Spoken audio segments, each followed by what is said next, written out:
let's talk about one of my most anticipated movies of the year, Sinners. Ryan Coogler once again proves why he's one of this generation's greatest filmmakers. He has made another fantastic film, and that's saying something from a director that's given us Fruitvale Station, Creed, and Black Panther. And this might be his best work yet. From the trailers, you think this film is going to be a straight-up vampire flick, and it is, especially in the second half of the film. But the first half of the movie is more of a period piece where it's trying to get the band back together, and the community coming together to essentially help the two brothers, played by Michael B. Jordan, create this nightclub. It's done in such an interesting way that you totally are immersed with the story, and you forget that this is going to be a vampire film later on. I mean, there's little tricklets here and there, but at the same time, you're absorbed with how well the storytelling is and how interesting and fun and engaging the characters are. And then the second half happens, and then it really gets into this horror vampire slasher film, and it's exciting, it's adrenaline filled, and it's just also very scary at the time. The cast is incredible in this film. Michael B. Jordan does double duty here, and he's amazing as always. He does something so unique with both the characters that he's playing. While they're not overly different, they're different enough, and he just does it with such subtlety and nuance. Newcomer Miles Canton is really good in this film. It's his first movie role, and he stands toe-to-toe with Michael B. Jordan and people like Haley Steinfeld and Delroy Lindo, who is actually really amazing in this film. I'm still mad that that man did not get nominated for an Oscar for The Five Bloods. Having said that, the cast is wonderful. They're all engaging. They all have really interesting quirks about them and relationships, and they feel like a true family. And that's where the heart of the film is the community around it and the messaging behind it. One thing Ryan Coogler does so well is his nuance in terms of his storytelling.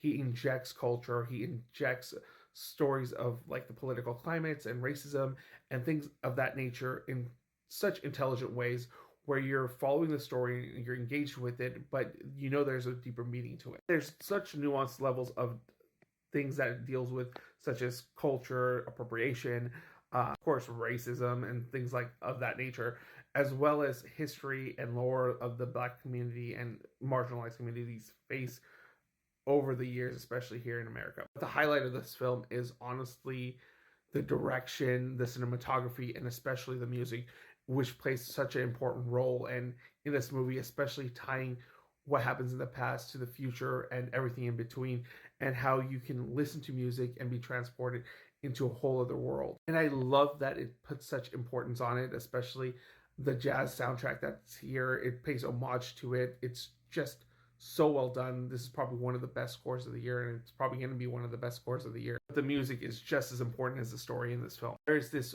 amazingly breathtaking moment that happens halfway through the film, and it's this incredible musical sequence that is just had my jaw dropping the whole time. It's just visually, it was beautifully directed. It was shot well. It was an experience of the senses, and that's what this movie is. It's an experience that you want to go into, and it just hits on all cylinders. You're immersed into the world, you're invested into the culture, you're invested into the history, the lore.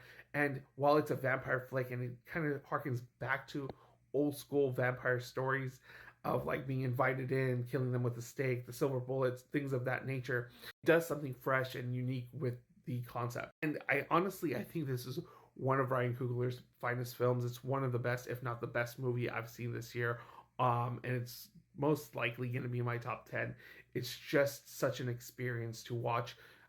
Stay for the mid-credit scene. It does really tie up the story very well, especially the theme that it's trying to go for, especially with its music and how it can transport you back to the past and kind of retell the story again. But man, this was one heck of an experience, and I highly recommend that you guys go check it out. It's a fantastic movie, one of the best movies I've seen definitely this year and probably of the decade. It is an amazing experience.